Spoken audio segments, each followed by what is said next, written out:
금년도가 한국 영화 100주년이에요. 칸느 영화제가 한국 영화에 되게 의미가 큰 선물을 준 것이 아닌가 이런 생각이 일단 들고요.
최영일 평론가, 손정혜 변호사 자리했습니다. 오늘 첫 번째 주제 보겠습니다.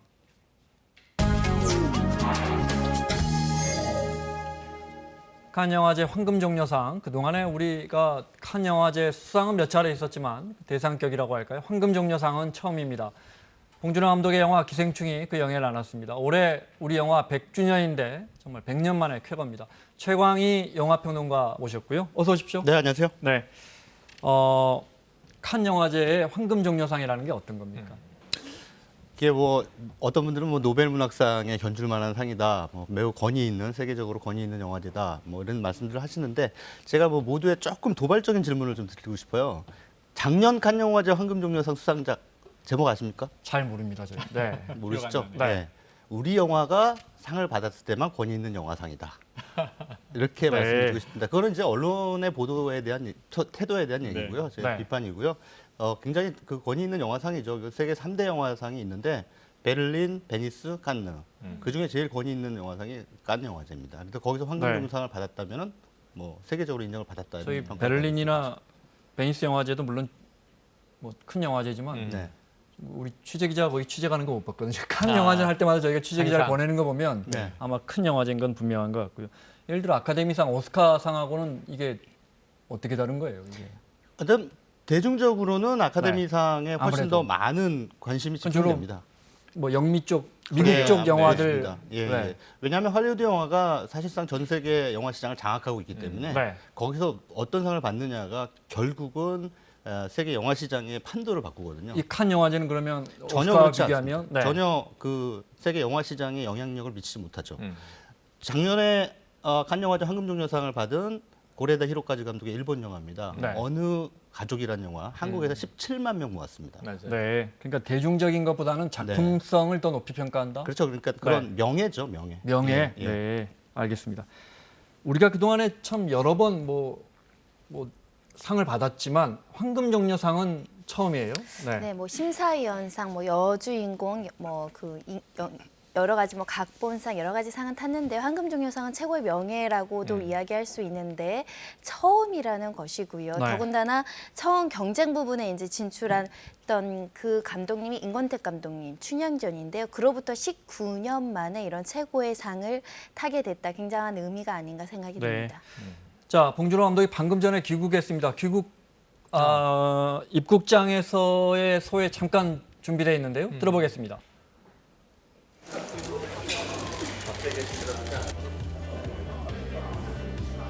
처음이지만 한국 영화 전체로서도 처음이기 때문에 네, 특히 더 기쁜 일이 아닌가 싶고요. 그렇죠. 뭐 여러분들의 성원과 사랑이 오늘의 이 결과를 만들었지 않나 그렇게 생각이 들고 끊임없이 한국 영화에 대한 관심과 애정이 여러분들이 보여주셨기 때문에 가능했던 일이라고 생각합니다. 네. 황금종려상입니다. 네. 처음에 시사회 할 때 기립박수를 7분, 8분 끝나고 8분. 네. 네, 그래서 네. 좋은 소식이 있으려나 기대를 좀 했고 심사위원 만장일치로 받았습니다. 맞습니다. 네. 그 우리 최평론가님께서 좀 도발적인 질문을 아까 해주셨지만 네. 사실 뭐 흘러간 올림픽의 영웅이라든가 혹은 뭐 지난해 노벨 문학상도 기억 못하잖아요. 그럼에도 불구하고 이게 좀 굉장히 쾌거라고 생각되는 게 네. 제가 20대에 그런 생각을 했어요. 내 평생에 3가지는 제패하기 어렵겠다. 펜싱 금메달 우리나라 못 딴다. 제가 중학교 때 펜싱을 네. 해봤는데 안 되더라고요. 네. 그런데 결국 땄잖아요. 2000년 우리는. 넘어서 네. 단체전, 개인전, 남자, 여자 다금 땄습니다. 두 번째, 피겨 스케이팅 안 될 것이다. 김연아 선수가 여러 번 석권을 네. 했습니다. 네. 영화는 안 되겠지. 왜냐하면 저건 서구의 산물이고 20세기 초중반에 만들어졌는데 헐리우드 키드라고 불렀어요, 우리를. 네. 왜 이렇게 헐리우드 영화와 우리나라 영화는 차이가 날까? 우리나라 영화를 한때는 또 방화라고 불렀습니다.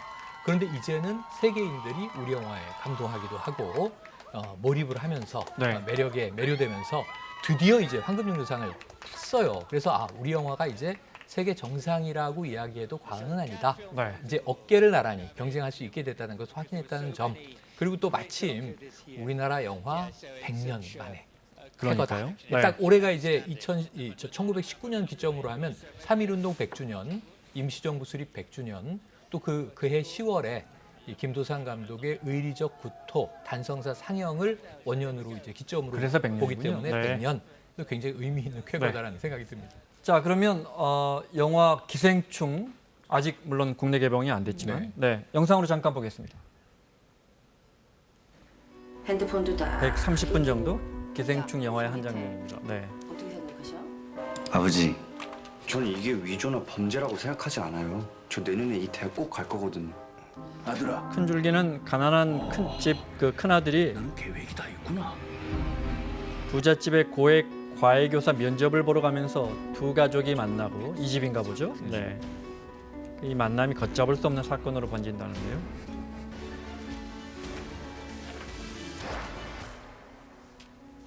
약자들이 공유하는 서글픔도 있고 또 약자가끼리 주는 상처도 있죠.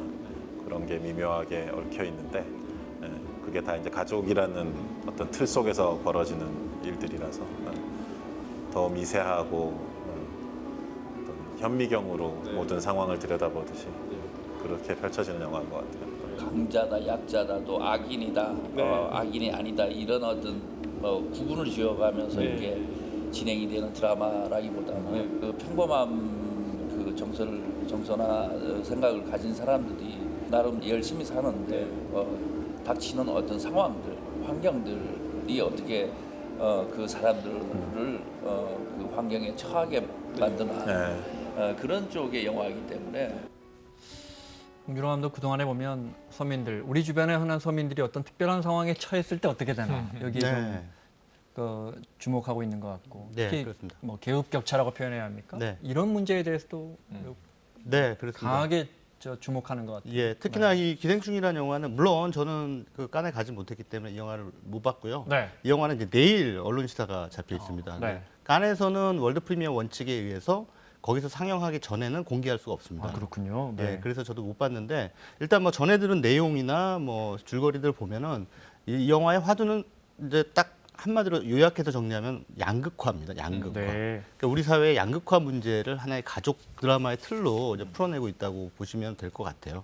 그래서 형식적으로는 봉준호 감독이 현지에서 가진 인터뷰에서 광대가 나오지 않는 희극 그리고 악당이 나오지 않는 비극이다 이렇게 얘기를 했거든요. 그러니까 선악의 구분을 모호하게 하는 가운데 네. 지금 우리 사회의 이 문제, 양극화의 문제, 빈부격차의 문제, 계급 갈등의 문제 이거 어떻게 할 것인가라고 하는 문제 제기를 영화를 통해서 하고 있는 거죠. 네. 중간중간에 또 웃음 코드도 들어있다 그래요. 그래서 아주 예. 무거운 영화는 아니라고. 네. 예, 그리고 유머러스하게 그것을 풀어서 네. 관객들이 이 주제 의식이 좀 진중하게 너무 진지해서 무겁게 받아들여지는 게 아니라 좀 재미있게 그것을 받아들일 수 있도록 그게 사실은 봉준호 감독 영화의 색깔이거든요. 네. 대중적인 호흡을 유지하는 가운데 묵직한 주제 의식을 풀어낸다는 거죠. 네. 수상 장면 준비되어 있습니다. 보겠습니다. Parasite of Bong Joon-ho.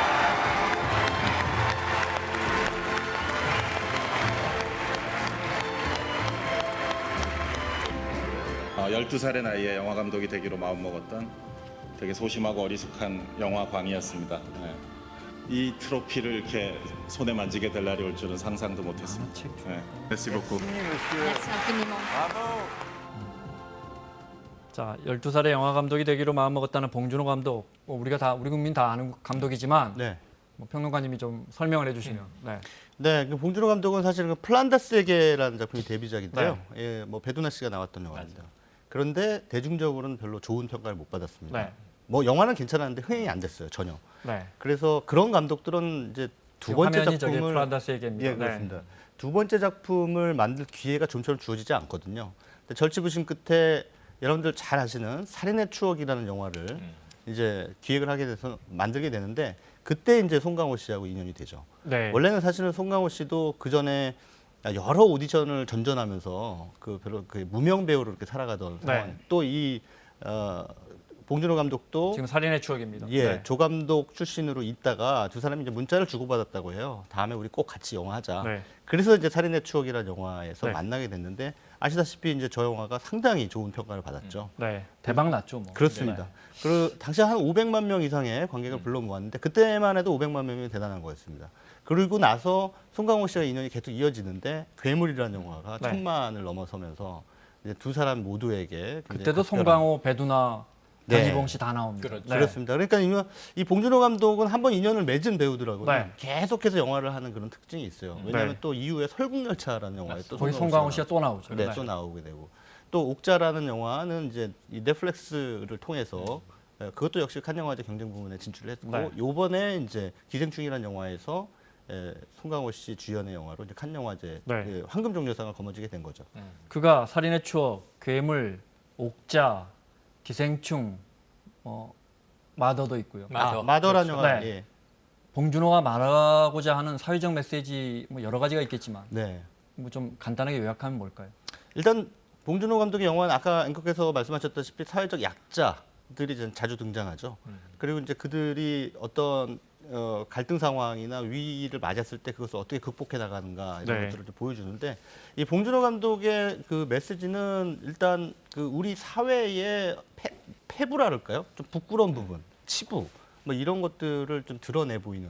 그래서 이제 관객들로 하여금 생각하게 만드는 그런 영화의 주제를 많이 품고 있다고 생각이 네. 됩니다.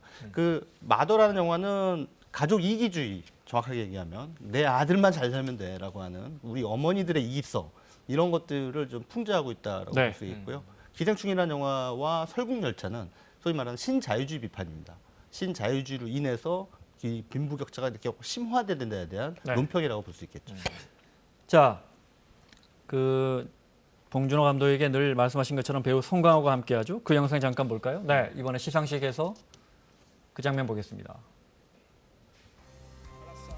봉준호 감독이 격하게 손짓을 하면서 누구 나오라 그러죠. 네, 송강호 씨를 부릅니다. 네, 이 순간을 함께하고 싶었던 거죠. 그 다음 장면 보셨어요? 신문에서? 네. 네, 이렇게 무릎 꿇고 자신의 배우에게 황금종려상을 바치는 모습. 네.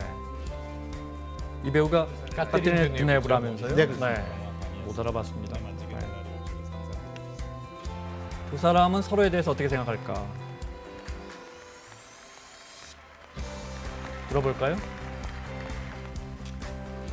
제가 어떤 한 편의 영화를 만들 수 있게 해주는 동력, 네, 그렇게 생각이 듭니다. 개인적으로 친구 같기도 하고 또 영화적으로 동지이기도 하고 또 가족 같은 그런 사람이 아닌가. 두 사람의 인연이 17년 돼 간다는 거예요. 네, 봉 감독이 강호 선배님이라고 이렇게 지칭을 하더라고요. 네. 오랜 기간 동안 서로에 대한 이해도가 굉장히 깊지 않을까 생각이 들고요. 아까 말씀하신 것이 오디션을 봤는데 다른 데는 탈락해도 문자 하나 주지 않는데 이 지금 봉 감독이 그 당시에 문자를 주면서 이렇게 네. 상세하고 친절하게 떨어졌다는 소식을 들려주면서 같이 일을 하자고 했다는 거예요. 그래서 살인의 추억을 캐스팅할 때 그때는 그 문명 배우와 조 당시만 감독. 하더라도 네. 굉장히 그 선택할 수 있는 대본이 굉장히 않았음에도 불구하고 그때의 기억을 기억해서 본 감독이랑 일을 하겠다라고 살인의 추억을 찍었는데 네. 그때도 나온 본인이 이제 이야기했던 애드립이나 이런 것들이 영화 속에 녹여들면서 더 히트를 하게 되는 부분들이 네. 있기 때문에 이 본 감독이 이야기하는 것은 축구 선수에 비유를 했습니다. 축구 선수가 패스를 하나 하거나 어떤 몸짓을 했을 때 팀 전체에 영향을 미치듯이 이 지금 송강호 선배님이 위력이 이번에도 다시 발휘를 했는데 현장에서 네. 그만큼 강렬한 이미지로 굉장히 많은 영향을 준다라고 네. 평가하고 있습니다. 송강호 정말 최고의 배우 중 한 분이죠. 네. 자, 앞서 말씀드린 것처럼 시사회를 하고 7분 넘게 기립박수가 이어질 때 이 두 사람의 반응 잠깐 보겠습니다. 네. 영화가 끝나고 기립박수가 이어지는데 7분 넘게 이게 기립박수가 이어지니까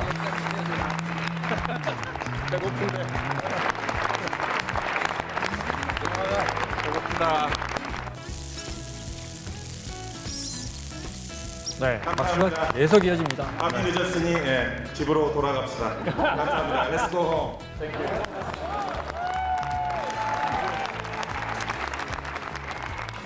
네. 또 하나 주목할 부분이 표준근로기준법. 영화 네. 만들면서 이번 기생충 만들면서 본 감독이 이걸 지켰다고요. 네. 네, 그 사실 근데 그 근로기준법은 영화재능위원회에서 각 영화사에 이제 권고를 하는 거죠. 네. 그렇게 좀 했으면 좋겠다. 왜냐하면 뭐 근로시간이라든지 예, 뭐 예. 급여 관련 여러 맞습니다. 규제들이 있는 거죠. 네. 영화 분야의 그 특수성상 지나치게 야근을 많이 하거나 뭐 주말까지 일해야 되는 그런 상황들이 빈번하게 발생하는데 또 거기에 대한 처우는 또 그다지 높지 않은 게 현실이었어요. 근데 네. 요즘에는 이런 표준근로기준법을 대부분의 영화사들이 지키고 있습니다. 그 네. 봉준호 감독 영화만 지킨 게 아니라 대부분의 영화들이 지키고 있는데 언론이 이제 봉준호 감독이 황금종려상을 받아가지고 뭔가 좋은 얘기를 써줘야 되는데 뭐 쓸 게 없을까 네. 찾아낸 얘기입니다. 제가 아는 거랑 다르네요. 네. 네. 이게 이번 영화도 9시부터 6시까지 촬영했다는데 네. 77번인가? 네, 다른 영화 현장에서도 이렇게 지켜집니까? 지켜집니다.